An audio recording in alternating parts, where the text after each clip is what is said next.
नमस्कार साथियों, स्वागत करता हूं आपका हमारे YouTube चैनल में। सीटेट की परीक्षा 14 और 15 तारीख को आयोजित होने वाली है और इसी क्रम में हमने पहले CDP के करीब 450 प्रश्नों का अभ्यास देखा और कल से हमने हिंदी के पुराने पेपर को लगाना हल करना प्रारंभ किया है। और इसमें कल हमने 2018 के सीटेट पेपर 1 के हिंदी को लैंग्वेज 1 और लैंग्वेज 2 जो दो भागों में बांटा जाता है उसके आधार से दो प्रैक्टिस सेट लगाए थे। और आज हमें सीटेट पेपर 2 के लिए हिंदी के प्रश्नों का अभ्यास करना है।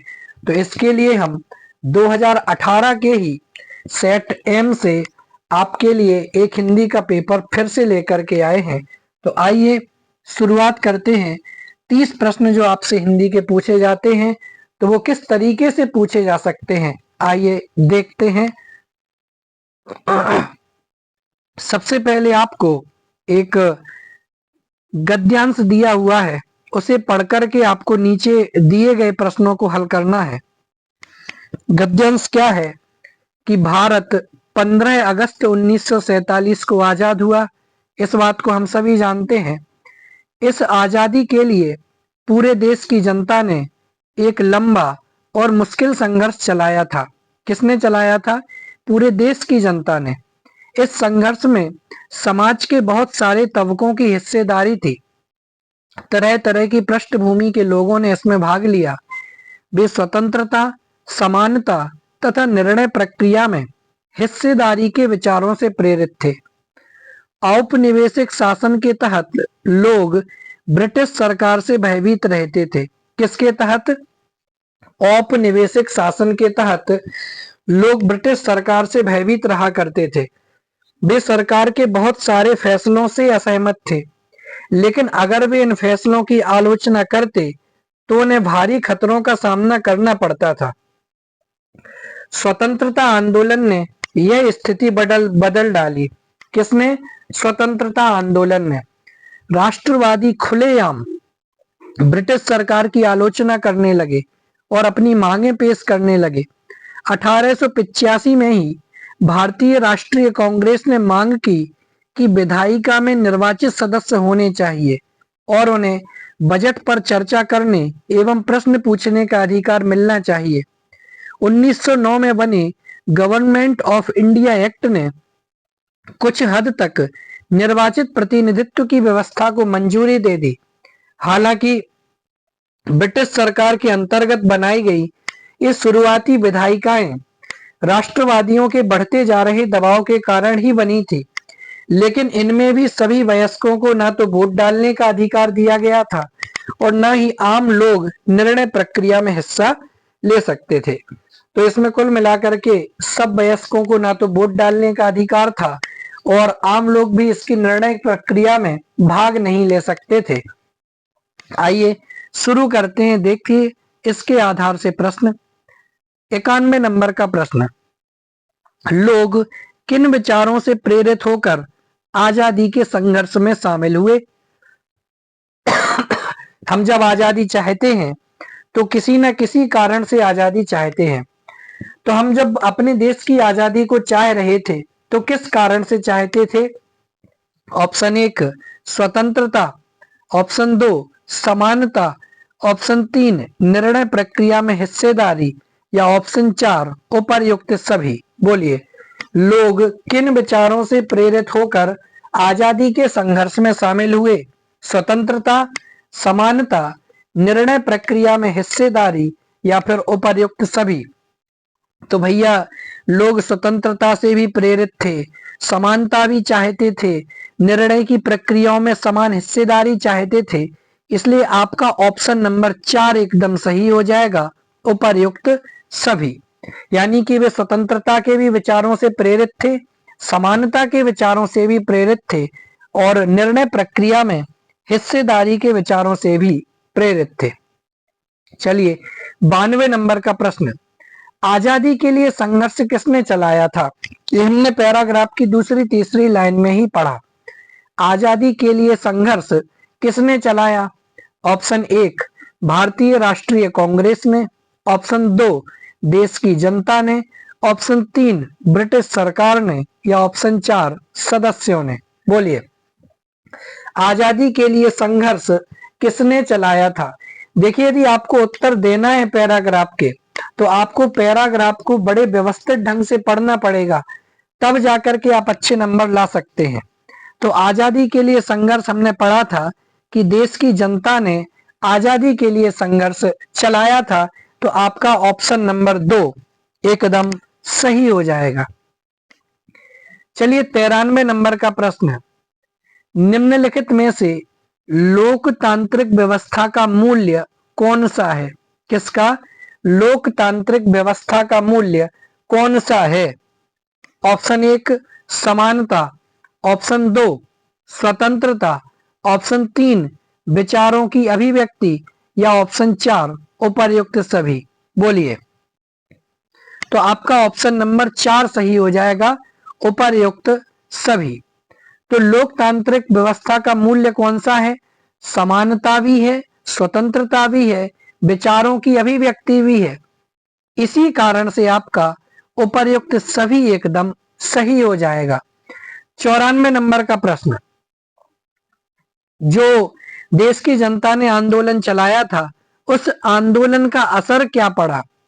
ऑप्शन 1 ब्रिटिश शासक चले गए, ऑप्शन 2 सरकार की खुलकर आलोचना होने लगी, ऑप्शन 3 लोगों को हिस्सेदारी मिल गई, या ऑप्शन 4 लोकतंत्र स्थापित हो गया। बोलिए, जो आंदोलन देश की जनता ने चलाया उसका क्या असर पड़ा? तो भैया, सरकार के द्वारा जो भी कार्य किए जा रहे थे, अब उन कामों की खुल करके आलोचना होने लगी, सही काम को सही बताया जाने लगा और गलत कार्य का पुरजोर विरोध होने लगा। तो आपका ऑप्शन नंबर 2 एकदम सही हो जाएगा, सरकार की खुलकर के आलोचना होने लगी। 95 नंबर का प्रश्न, मैं आपको चाहता तो यहां से प्रश्न पढ़ के आपको पैराग्राफ की तरफ जाके फिर भी प्रश्न को सॉल्व करा सकता था, लेकिन ऐसे में ज्यादा समय लगेगा। 95 नंबर का प्रश्न, कांग्रेस की क्या मांग थी? किसकी? कांग्रेस की क्या मांग थी? ऑप्शन 1 भारतीय पुरजोर विरोध करें, ऑप्शन 2 विधायिका में चुने हुए सदस्य हो, ऑप्शन 3 अंग्रेजों भारत छोड़ो, या ऑप्शन 4 आजादी दो। बोलिए, कांग्रेस की क्या मांग थी? तो भैया, जो विधायिका है उस विधायिका में चुने हुए सदस्यों को ही रखा जाए, अन्य किसी को नहीं, यही कांग्रेस की मांग थी। चलिए 96 नंबर का प्रश्न, सबसे सटीक या फिर सार्थक वाक्य का आपको चयन करना है। किसका? सार्थक वाक्य का चयन आपको करना है। ऑप्शन 1 संघर्ष मनुष्य को सफलता दिलाता है, ऑप्शन 2 संघर्ष मनुष्य को उजाड़ता है, ऑप्शन 3 संघर्ष मनुष्य को भटकाता है, या ऑप्शन 4 संघर्ष मनुष्य को निखारता है। तो सबसे सटीक वाक्य कौन सा होगा? संघर्ष तो सभी करते हैं, लेकिन सफलता सबको नहीं मिली, लेकिन बिना संघर्ष के भी किसी को सफलता नहीं मिलती।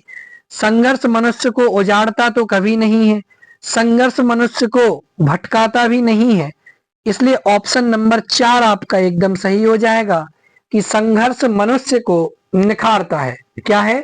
संघर्ष मनुष्य को निखारता है। चलिए 97 नंबर का प्रश्न, खुलेआम शब्द का सबसे सार्थक प्रयोग। किसका? खुलेआम शब्द का सबसे सार्थक प्रयोग है। ऑप्शन 1 खुलेआम नगाड़े बज रहे थे, ऑप्शन 2 खुलेआम बरसात हो रही थी, ऑप्शन 3 खुलेआम बुराइयां हो रही थी, या ऑप्शन 4 खुलेआम नाक बज रही थी। बोलिए, खुलेआम शब्द का सबसे सार्थक प्रयोग क्या है? तो ऑप्शन नंबर 3 आपका सही होगा कि खुलेआम बुराइयां हो रही थी। बरसात तो खुलेआम होती है, नगाड़े खुलेआम ही बजाए जाते हैं, खुलेआम नाक बज रही थी, ये सब कुछ भी ठीक नहीं है। ऑप्शन नंबर 3 खुलेआम बुराइयां हो रही थी। चलिए 98 नंबर का प्रश्न, दबाव शब्द का प्रयोग कहां पर होगा? किसका? दबाव शब्द का प्रयोग कहां पर होगा? यहां पर चारों ऑप्शन में एक एक खाली स्थान आपको दिया गया है, तो दबाव कहां पर फिट बैठेगा वो आपको बताना है। ऑप्शन 1 चढ़ता, खाली स्थान, गिरता गया। अब यहां आप हर में लगा करके देखें, चढ़ता दबाव गिरता गया, हवा का दबाव कम हो गया, भीड़ भाड़ दबाव से था, सभी चुपचाप दबाव से थे। बोलिए, तो दबाव का प्रयोग आपको समझ में आ गया होगा। ऑप्शन नंबर 2 एकदम सही होगा कि हवा का दबाव कम हो गया। किसका? हवा का दबाव कम हो गया। चलिए 98वां प्रश्न हुआ। 99 नंबर के प्रश्न के पहले एक पद्यांश दिया हुआ है और अगले कुछ प्रश्न आपसे पद्यांश के आधार से पूछे जाएंगे। ये जो पद्यांश है इसमें संगतकार की महत्ता को आपके सामने बताया गया है कि एक सहयोगी की महत्ता कितनी होती है, एक सहयोगी का जीवन में कितना साथ होता है, वही यहां पर बता रहे हैं। देखिए, मुख्य गायक के चट्टान जैसे भारी स्वर का साथ देती वह आवाज सुंदर कमजोर कांपती हुई थी। कि एक आपने देखा होगा कि कोई मुख्य गायक है, वह गाना गा रहा है, उसके साथ में बैकग्राउंड में भी कई सारे सिंगर होते हैं जो उसकी आवाज में सहयोग करते हैं, स्वरों में सहयोग करते हैं, गाने को गाने में सहयोग करते हैं। तो मुख्य गायक का स्वर कैसा था? चट्टान जैसा भारी था, यानी कि गंभीर स्वर था। तो उसके गंभीर स्वरों का साथ देने वाली वह आवाज कैसी थी? सुंदर थी, कमजोर थी, नया नया था और कांपती हुई सी लग रही थी। अब समझ नहीं आ रहा था, क्या समझ नहीं आ रहा था? वह मुख्य गायक का छोटा भाई है या उसका शिष्य या पैदल मुख्य गायक की गरज में वह अपनी गूंज मिलाता आया है प्राचीन काल से। समझ नहीं आ रहा था कि वह जो सहयोगी कार है, संगतकार है, वह मुख्य गायक का छोटा भाई है या फिर उसका शिष्य है या फिर पैदल मुख्य गायक की गरज में वह अपनी गूंज मिलाता आया है प्राचीन काल से।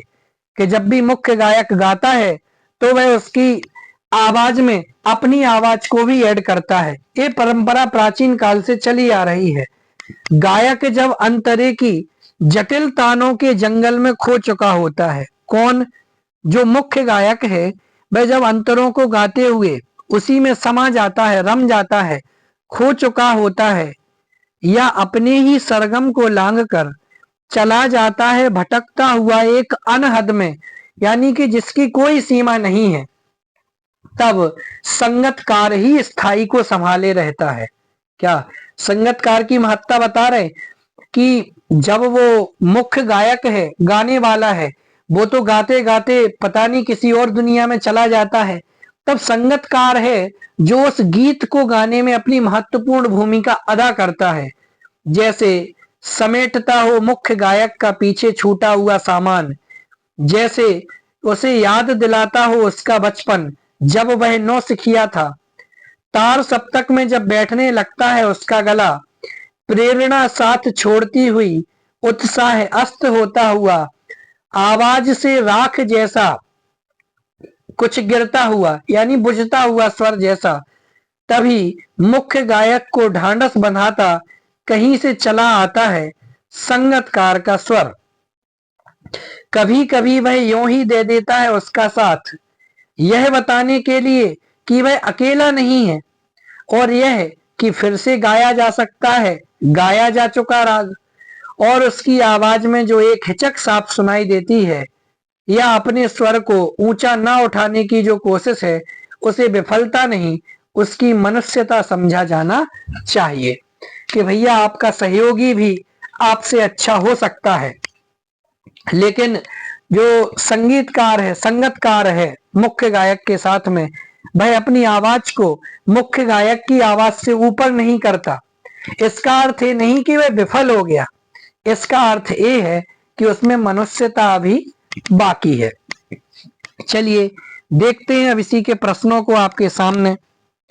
संगतकार के माध्यम से कवि किस प्रकार के व्यक्तियों की ओर संकेत करना चाहते हैं, यह मैंने आपको बता दिया कि पूरे पैराग्राफ में सहयोगी की भावना मुख्य है।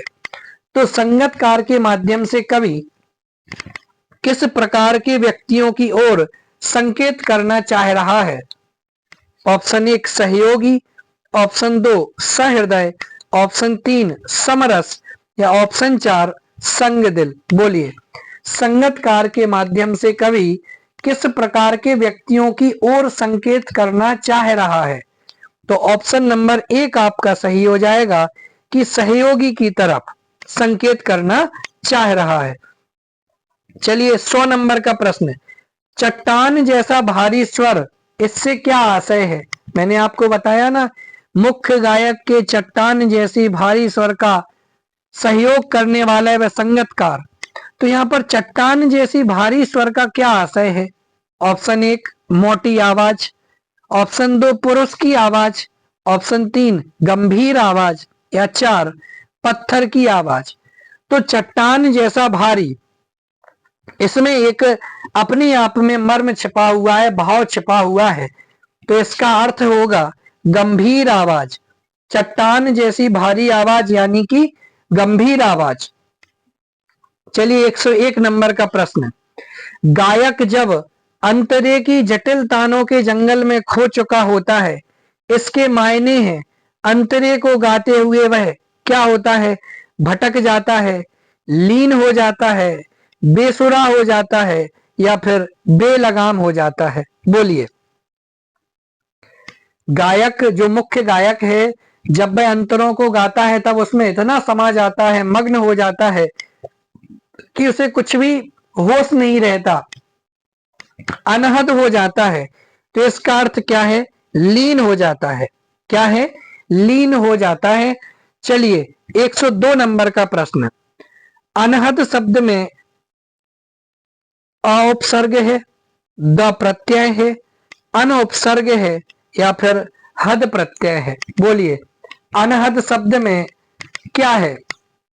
अउपसर्ग नहीं है, द प्रत्यय भी नहीं है, हद प्रत्यय नहीं है, क्या है? अनउपसर्ग है। अनहद शब्द में अनउपसर्ग है। तो आपका ऑप्शन नंबर 3 एकदम सही हो जाएगा। चलिए 103 नंबर का प्रश्न, राख जैसा कुछ गिरता हुआ का अर्थ है क्या? राख जैसा कुछ गिरता हुआ का अर्थ क्या है? ऑप्शन 1 बुझता हुआ स्वर, ऑप्शन 2 ऊंचा स्वर, ऑप्शन 3 उदास स्वर या ऑप्शन 4 भयभीत स्वर। बोलिए, राख जैसा कुछ गिरता हुआ, भैया मुख्य गायक मुख्य गायक के राख जैसे गिरते हुए स्वर को संगतकार संभाल लेता है, यानी कि उसके बुझते हुए स्वर को, डाउन होते हुए स्वर को उसका वो संगतकार संभाल लेता है।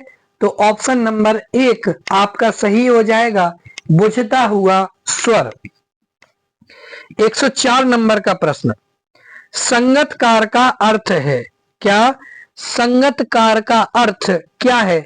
ऑप्शन 1 गायक का साज उठाने वाला, ऑप्शन 2 गायक के साथ रहने वाला, ऑप्शन 3 गायक के साथ गाने वाला या ऑप्शन 4 गायक को बिखरने से बचाने वाला। बोलिए, संगतकार का अर्थ क्या है? गायक का साज उठाने वाला, गायक के साथ रहने वाला, गायक के साथ गाने वाला या गायक को बिखरने से बचाने वाला।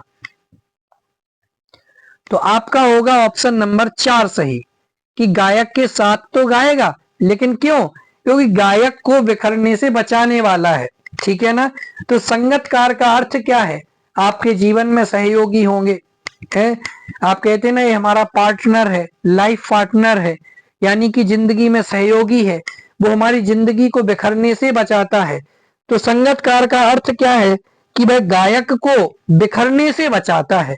यह संगतकार की सबसे ज्यादा महत्वपूर्ण भूमिका होती है। तो ऑप्शन नंबर 4 आपका एकदम सही हो जाएगा। चलिए, ढांढस बंधाना, इसका क्या अर्थ है? किसका? ढांढस बंधाना, इसका क्या अर्थ है? ऑप्शन 1 तसल्ली देना, ऑप्शन 2 आशीर्वाद देना, ऑप्शन 3 आज्ञा देना या ऑप्शन 4 रक्षा सूत्र बांधना। बोलिए, ढांढस बंधाना इसका क्या अर्थ है? तो ऑप्शन नंबर 1 सही हो जाएगा कि तसल्ली देना। तसल्ली देना, यही ढांढस बंधाना इसका सही अर्थ है। चलिए अगले प्रश्न की तरफ बढ़ते हैं। 106 नंबर का प्रश्न। अब आपके सामने हिंदी की पेडागोजी से संबंधित प्रश्न आ रहे हैं, देखते हैं।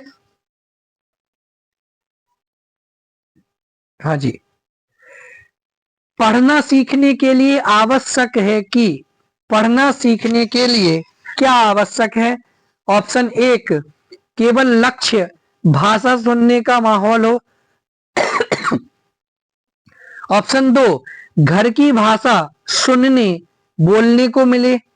ऑप्शन 3 लक्ष्य भाषा की अर्थपूर्ण और रोचक सामग्री सुनने पढ़ने को मिले।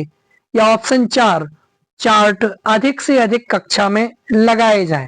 बोलिए, पढ़ना सीखने के लिए सबसे ज्यादा जरूरी क्या है, आवश्यक क्या है? केवल लक्ष्य भाषा सुनने का माहौल हो? नहीं। घर की भाषा सुनने बोलने को मिले? नहीं। लक्ष्य क्या हो? भाषा की अर्थपूर्ण रोचक सामग्री पढ़ने सुनने को मिले। या फिर चार्ट अधिक से अधिक कक्षा में लगाए जाए।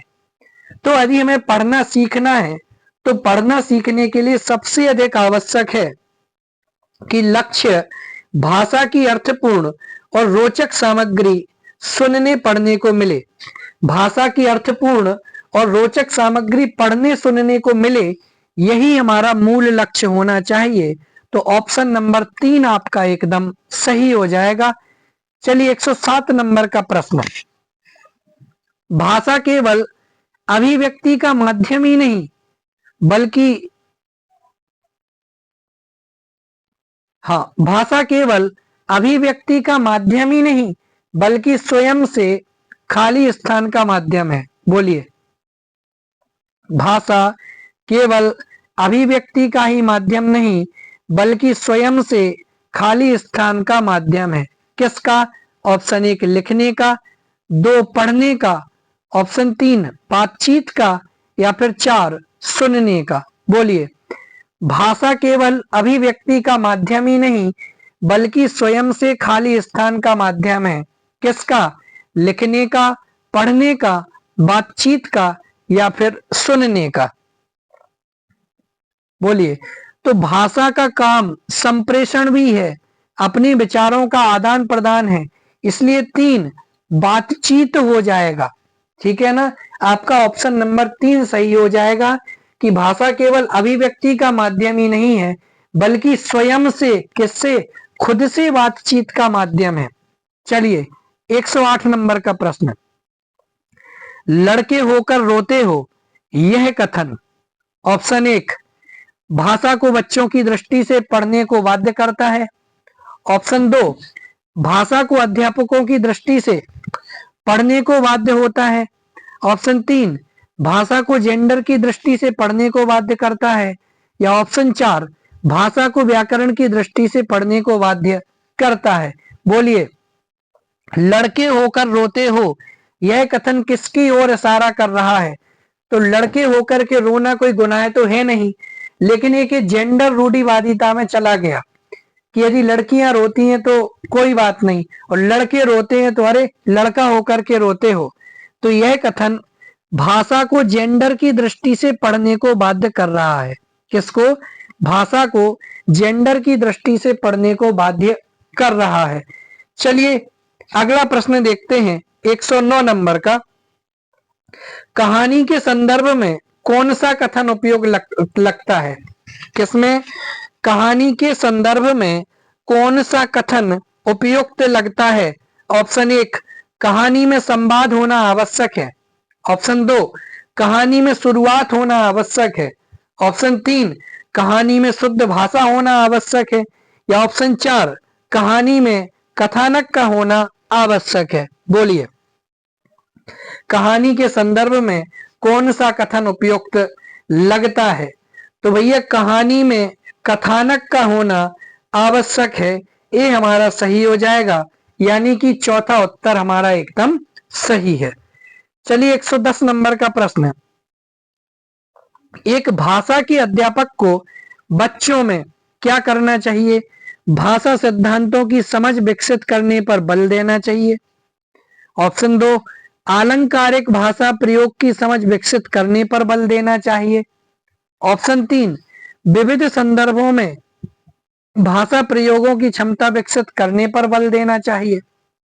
या ऑप्शन 4, शुद्ध भाषा प्रयोग की क्षमता विकसित करने पर बल देना चाहिए।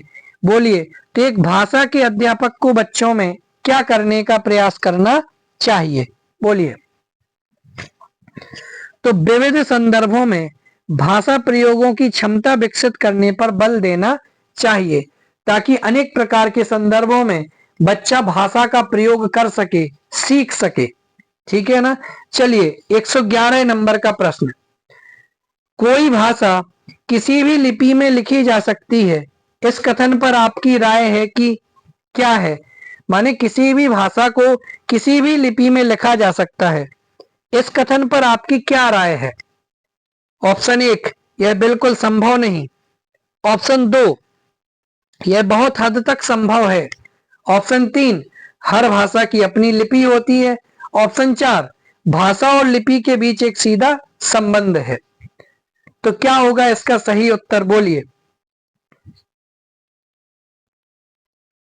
तो आपका दूसरे नंबर का ऑप्शन सही हो जाएगा कि बहुत हद तक संभव है। चलिए 112 नंबर का प्रश्न, भाषा सभी विषयों के खाली स्थान में है, किसमें है? ऑप्शन 1, पढ़ने। ऑप्शन 2, अध्यायों। ऑप्शन 3, केंद्र। या ऑप्शन 4, प्रारंभ। तो भाषा सभी विषयों के किसमें है? बोलिए। तो भाषा सभी विषयों के केंद्र में है। किसमें है? भाषा सभी विषयों के केंद्र में होती है। चलिए 113 नंबर का प्रश्न, कविता का एक निश्चित अर्थ होता है जिसे सभी विद्यार्थियों को पढ़ना चाहिए, इस कथन के बारे में आप मानते हैं कि? ऑप्शन 1, किसी कविता को एक निश्चित अर्थ के साथ पढ़ना चाहिए, सभी विद्यार्थी अपने अनुभव और परिवेश में ही कविता समझते हैं। ऑप्शन 3, कवि ने कविता एक अर्थ में लिखी जिसे हर विद्यार्थी को समझना चाहिए। या ऑप्शन 4, अलग अलग अर्थ समझने से पढ़ने की प्रक्रिया बाधित होती है। बोलिए, कविता का एक निश्चित अर्थ होता है जिसे सभी विद्यार्थियों को पढ़ना चाहिए, इस कथन के बारे में आप क्या मानते हैं? बोलिए। कि ऑप्शन नंबर 2 आपका सही होगा, सभी विद्यार्थी अपने अनुभव और परिवेश में ही कविता समझते हैं। आपके अनुभव के हिसाब से बच्चे नहीं समझ सकते, तो बच्चे अपने अनुभव और परिवेश के माध्यम से ही कविता सीखते हैं, समझते हैं। चलिए 114 नंबर का प्रश्न, आप मानते हैं कि अलग अलग तरह की सामग्री पढ़ने के अवसर मिलने से? ऑप्शन 1, भाषा को विविध संदर्भों में प्रयोग करने की समझ बनती है। ऑप्शन 2, व्याकरण सम्मत भाषा सीखने को मिलती है। ऑप्शन 3, किताबों के बारे में जानकारी मिलती है। ऑप्शन 4, लेखकों के बारे में जानकारी मिलती है। बोलिए, अलग अलग तरह की सामग्री पढ़ने के यदि अवसर मिलते हैं तो क्या होगा? जाहिर सी बात है कि भाषा को विविध संदर्भों में प्रयोग करने की समझ बनती है, यानी कि कहां पर किस तरीके की भाषा का प्रयोग किया जाना चाहिए। चलिए 115 नंबर का प्रश्न, हिंदी में विज्ञान संबंधी पाठों को पढ़ाने का उद्देश्य क्या है? हिंदी में विज्ञान संबंधी पाठों को पढ़ाने का क्या उद्देश्य है? ऑप्शन 1, विज्ञान की भाषा को समझना। ऑप्शन 2, विज्ञान विषय को गहराई से जानना। ऑप्शन 3, विज्ञान के प्रति जिज्ञासा बढ़ाना। या ऑप्शन 4, विज्ञान के संदर्भ में हिंदी भाषा प्रयोग को समझना। बोलिए, हिंदी में विज्ञान संबंधी पाठों को पढ़ाने का उद्देश्य क्या है? ऑप्शन 1 होगा कि भैया हिंदी भाषा में पढ़ाने का उद्देश्य केवल और केवल विज्ञान की भाषा को समझना है। चलिए 116 नंबर का प्रश्न देखते हैं, लेखन क्षमता के आकलन के लिए ऑप्शन 1 क्या करना चाहिए? अभिव्यक्त विचारों को जांचना होगा। ऑप्शन 2, व्याकरण सम्मत भाषा को देखना होगा। ऑप्शन 3, अर्थपूर्ण वाक्यों और संदर्भों को देखना होगा। या ऑप्शन 4, लिखावट की सफाई और सुंदरता को जांचना होगा। बोलिए, लेखन क्षमता के आकलन के लिए क्या देखना होगा? कि अर्थपूर्ण वाक्यों और संदर्भों को देखना होगा, तभी जाकर के लेखन क्षमता का सही से आकलन हो पाएगा। चलिए 117 नंबर का प्रश्न देखते हैं। हिंदी के पाठों में अन्य भाषाओं के शब्दों के होने का अर्थ है। ऑप्शन 1, पाठ का लेखक हिंदी नहीं जानता। ऑप्शन 2, पाठ समाज के बहुभाषी स्वरूप की सहज प्रस्तुति है। ऑप्शन 3, पाठ कठिन और अस्पष्ट है। या ऑप्शन 4, विद्यार्थियों को शुद्ध भाषा नहीं सिखाई जा रही। बोलिए, हिंदी के पाठों में अन्य भाषाओं के शब्दों के होने का अर्थ क्या है? तो आपका ऑप्शन नंबर 2 हो जाएगा कि पाठ समाज के बहुभाषी स्वरूप की सहज प्रस्तुति होती है। चलिए 118 नंबर का प्रश्न, आपकी दृष्टि में अभ्यास क्या है? ऑप्शन 1, पाठ को समझने में मदद करते हैं। ऑप्शन 2, बच्चों को तार्किक बनाते हैं। ऑप्शन 3, बच्चों को भाषा के बारे में बताते हैं। या ऑप्शन 4, बच्चों को उत्तर देना सिखाते हैं। बोलिए, आपकी दृष्टि में अभ्यास क्या करते हैं? पाठ को समझने में मदद करते हैं, बच्चों को तार्किक बनाते हैं, बच्चों को भाषा के बारे में बताते हैं, या बच्चों को उत्तर देना सिखाते हैं। तो जो अभ्यास कार्य हैं वे बच्चों को पाठ को समझने में मदद करते हैं। चलिए 119 नंबर का प्रश्न, उच्च प्राथमिक स्तर की पाठ्य सामग्री में अनुवाद सामग्री रखने का उद्देश्य क्या है? ऑप्शन 1, बहुत सी सामग्री से परिचय करना। ऑप्शन 2, प्रचुर हिंदी साहित्य का न होना। ऑप्शन 3, अन्य भाषाओं के साहित्य को हिंदी में पढ़ने के अवसर देना। या ऑप्शन 4, पूरे देश को पढ़ने के अवसर देना। बोलिए, उच्च प्राथमिक स्तर की पाठ्य सामग्री में अनुवाद सामग्री रखने का क्या उद्देश्य है? तो ऑप्शन नंबर 3 सही हो जाएगा कि अन्य भाषाओं के साहित्य को हिंदी में पढ़ने के अवसर देना। और अंतिम प्रश्न 120 नंबर का, कि यदि आपकी कक्षा में दृष्टिबाधित यानी कि आंखों से बाधित जो बच्चे हैं तो आप क्या करेंगे? ऑप्शन 1, उन्हें विशेष सहानुभूति से पढ़ाएंगे। ऑप्शन 2, उन्हें पढ़ने के उपयुक्त साधन देंगे। ऑप्शन 3, उन्हें सभी बच्चों से अलग गतिविधि देंगे। या ऑप्शन 4, उनसे कम गतिविधियां कराएंगे। बोलिए, सहानुभूति से यदि पढ़ाएंगे तो बच्चा अपने आप को कमजोर फील करेगा। उन्हें पढ़ने के उपयुक्त साधन तो बिल्कुल देना चाहिए, गतिविधियां अलग से नहीं करा सकते, उनसे कम गतिविधियां बिल्कुल भी नहीं। तो ऑप्शन नंबर 2 आपका एकदम सही हो जाएगा कि यदि आपकी कक्षा में दृष्टिबाधित बच्चे हैं तो आप उन्हें पढ़ने के उपयुक्त साधन देंगे। इस प्रकार से हमने आज हिंदी भाषा के एक और टेस्ट को आपके सामने रखा जो सीटेट की दृष्टि से अत्यंत महत्वपूर्ण है। और न केवल हम सीटेट के इसी बार के लिए बल्कि अगली बार जो 2025 में जुलाई या अगस्त में होगा उसके हिसाब से हम पूरे हिंदी के टेस्टों का अभ्यास आपके सामने लेकर के आएंगे। संपूर्ण पर्यावरण, सामाजिक विज्ञान, संस्कृत, हिंदी जो भी हमसे बन सकता है उन सभी का अभ्यास हम आपके सामने लेकर के उपस्थित होंगे। आप हमारे साथ जुड़े रहिए। धन्यवाद। जय हिंद।